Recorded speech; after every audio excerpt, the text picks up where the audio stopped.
હું શું કહું છું બેટા, આ દુકાન હું ખોલીને બેઠો છો, હું બતાવવાનો હતો મને? અરે આ પેન્સિલ બોક્સ અને આ પાઉચ લીધું છે. તારી પાસે પાઉચ કેટલા બધા છે તો લેવાની શું જરૂર છે? બાપાને ખોટા જ ખર્ચા કરાવવા છે બેટા. અરે પણ કઈક નવીન અને સારું લેવું પડે ને. ગમે એની પાસે ચીજ વસ્તુ જે ભાળે એ લેવું હોય, બરાબર ને? લેવું જ હોય ને. આવું કરવાનું, ખોટા ખર્ચા કરવાના. ખોટા અને ક્યાં? આ કેટલા સરસ મજાના હતા પાઉચ, આમ જો.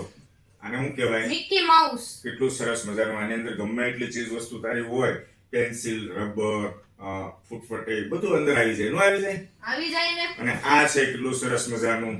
આવા હોવા છતાં લઈને કોઈ મતલબ નથી ને. આ છે, અને આ તો જૂનું થઈ ગયું, ચાલો આ યુઝ ન કરે તો ચાલો. આટલા બધા ખર્ચા કરાવાય? તમારી પાછળ તમારા પપ્પા કેટલો ખર્ચો કરે છે એ તમને ખબર છે કે એ નથી ખબર? ખબર છે. સ્કૂલનો ખર્ચો હોય, તમારો ફરવાનો ખર્ચો હોય, તમારો કપડાનો ખર્ચો હોય, તમારી કાંઈક ને કાંઈક ડિમાન્ડો હોય, બરાબર છે? XYZ. અત્યારે જો લખું ને તો આખું પેજ ભરાઈ જાય, એટલા તમારા ખર્ચા હોય. પપ્પા પૂરા કરે છે? હા. તો પપ્પાના કાન ખોલીને શબ્દ સાંભળજે ને યાદ રાખજો, મોટો થાય ત્યારે પણ. હા. શું કે તું શું તને કહું છું? તારે નથી કહેવાનું, હું તને કહું છું કે પપ્પાના શબ્દ યાદ રાખજે કે તું મોટો થઈ જાય ને હા. ત્યારે તારી પાછળ જે પપ્પાએ ખર્ચો કર્યો છે ને, ભણવાનો કે ગમે તે જે XYZ, એનો ખાલી તારે 10% જ ખર્ચો કરવાનો છે પપ્પા પાછળ. કે પપ્પાનું જયારે ગઢપણ આવે ને ત્યારે ખાલી 10% જ રૂપિયા આપવાના છે હાથમાં, કે આલ્યો પપ્પા તમે વાપરો, આનંદ કરો, તમારી બધી ડિમાન્ડો પૂરી કરો.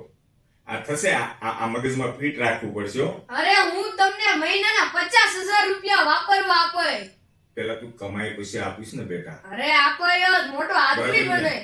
50 એટલા બધા નથી જોતા, પણ કહેવાનો મારો મિનિંગ એ છે કે આ શબ્દ તારે યાદ રાખવા પડશે તારા પપ્પાને, કે આપણી પાછળ પપ્પાએ એટલો બધો ખર્ચો કર્યો નાનેથી લઈને મોટા સુધી, બરાબર છે? પછી તું મોટો થઈ જાય, તારા લગ્ન થઈ જશે અને મારું ગઢ પણ આવી જશે, ત્યારે પપ્પાને ડિમાન્ડ હોય કે ન હોય?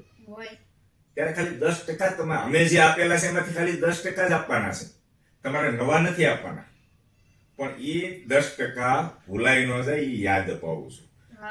દોસ્તો, આ વિડીયોના મારફતે ઘણા ખરા મારા મિત્રો એમ કહે છે કે આવડા છોકરાને ન કહેવાનું, પણ આ જેની ઉંમર છે અત્યારથી તમે એને ટ્રેન કરો અને માઇન્ડની અંદર એવી શબ્દાવલી કે એવા શબ્દો તમે એને આપો અને એને સમજાય, એને ખ્યાલ આવે. હવે જો આ હીલું જ છે તો એને બધો ખ્યાલ આવે. તને ખ્યાલ આવે બેટા કે પપ્પા આપણી પાછળ એટલો બધો ખર્ચો કરે છે કે નથી કરતા? પપ્પાના ખીચામાં હોય કે ન હોય, ગમે ત્યાંથી લાવી, બરાબર છે?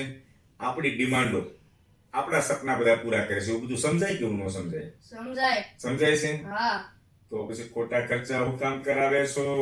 કાઈ નહીં, હવે નહીં કરાવ. અને તમે પાણી માંગશો ને તો તમને દૂધ આપે, અને દૂધ માંગશો ને તો આઈસ્ક્રીમ આપે, અને આઈસ્ક્રીમ માંગશો ને તો ગુલાબ જાંબુ આપે, ગુલાબ જાંબુ માંગશો ને તો કાજુ કતરી આપે.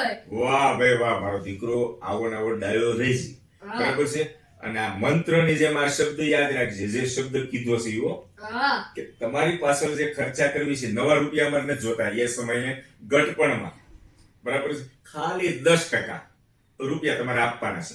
પછી વાઈફ આવે ત્યારે બધું ભૂલાઈ ન જાય, જોજે. અરે નો ભૂલાય, ભૂલો ભલે બીજું બધું મા બાપને કદી ભૂલશો નહીં. વાહ ભાઈ વાહ, બરાબર છે? અને બીજું બધું તો ઠીક, આ વિડિયો ઓનલાઈન ના માધ્યમથી સામે આવશે. અત્યારે તું જે બોલે છો, તારી ઉંમર અત્યારે કેટલી છે? 10 વર્ષની છે, બરાબર છે? જ્યારે તું 28 કે 27 વર્ષનો થઈશ ત્યારે તને બતાવીશ કે બેટા શું બોલતો તો આ તું. એટલે સમજી વિચારીને પ્રોમિસ કરજે. ઓકે, વેરી ગુડ બેટા, થેન્ક યુ, મને આનંદ થયો, ખૂબ સરસ, thank you very much. Welcome.